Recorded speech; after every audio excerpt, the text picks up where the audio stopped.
te ko ce do de nyinin kale ba be murtane uni ni mo munum be nyogon kan nu ye bidiya ke ulu ka bidiya nan kariya ko bali bidiya la baraji balawa bal sheikhul islam ibn taymiya nyinin karani na mo min be aradu ke bidiya mo ka akwa tigi be jahadu de la akwa jahadu de do mo na le be aradu ke bidiya mo de ka sheikhul islam ibn taymiya ko ale tigi be konte de ko mo do mo min be jahadu la be jahadu yere de la abaraji be ko mi jahadu ke la baraji le min be aradu ke bidiya mo ka don do la don nana ahmad ibn hanbali ma ko ne ta fe ka kuma mo ka kwa ni mo ka junubu kana shi alama karasa bete ahmad kwama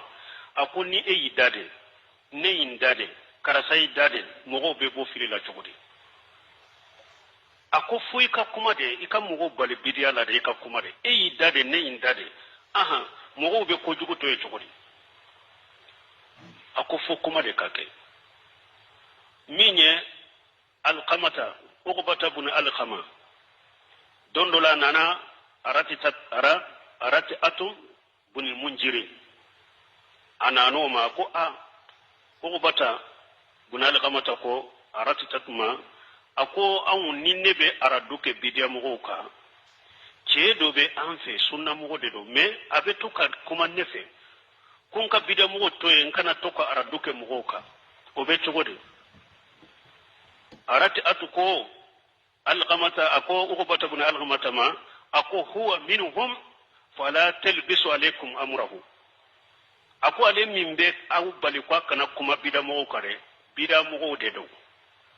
aya konte bidamo de abe bidamo de la de akako kana nyamba bolo atigi rebe bidamo de la alqamatun min uqbata ibn alqama bora o yoro la tara ali aw jawife parce que munu nye ciuna ce bawye ayima bawye sunnala maliki nunu awjayi nunu saadu bun laysi nunu atara le awjayife ako ale awjayima ako ceedo be anfe nambe kuma bidamu ko bambalala ne taro de fo arati atuma ako atigiye ewa o mugawde ako kana nyagamba mbolon nana ifana nyini ka parce que awde be nin ko sugudo kateme beka ala jawko huwa minhum fala talbisu alaykum amrahu ako abe bidamu de la arati atu yemin fu yo de chinyai atigi be bidamu de la ko kana nyagamba bolo hari doni bidamu de do donc mugo be mugo bali de koy kana kuma bidia kay kana kuma bidamu kay re bidamu de menen e re be konte bidamu de la sino mun ne bu de famuna awa kara duke bidamu ka baraji doronte de jahadu kala de ye cheikh silabun taymiya ko jahadu kala de ye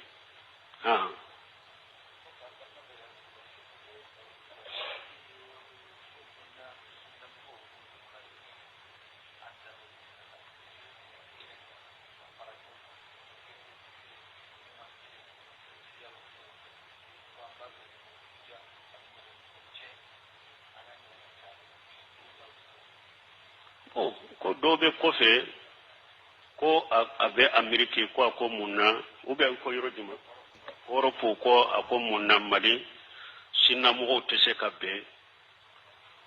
ambe kabbe sunna kata ke kelenye kabidia mo kele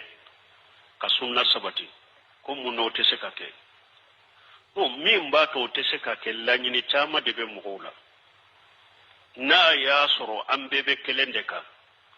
ni cire nye min fo wa alaikum bi sunnati wa sunnati al-khulafa ar-rashidin al-mahdiyyin abdu alayhi bin nawajid na yasru abebe ciden ka sunnaka alamma na haji salafu salih na yasru abebe o chogola la nyinu ye kelenye ngani yaw ye kelenye hadafu ye kelenye ambebe kelen kawo me ni jama fara la nyugonka ninkal la nyini ye de ne ka joyoro soro doro duguba de ne bora burusula kana fenyini de ani balo chogo nyini ani ka demba ya beteme chogo mi mbinka palasini minnate nin tora kenda bo cinya koro ala ta ciden ta ka palasi kana cinya mbolo do ta yenna nambe fen doni mun soro na furo tikula qur'ana fo chogo nyuma ni uluka tabulo teta harisa fo chogo nyuma ni uluka tabulo teta nin tora ka o cinya pampara mfo mbe so fitinu min soro o te soro de do kala nyini yenni bon do kala nyini fana ye dro be kan ne tanu dro aye be fara nyogon ka tanata la mo min do ni be be nendo aye be fara nyogon ka do fana la nyini yenni ndeta yiro be ne ka tanu ni nya aye be fara nyogon ka do kala nyini yenni bon e kala nyini ye ala ta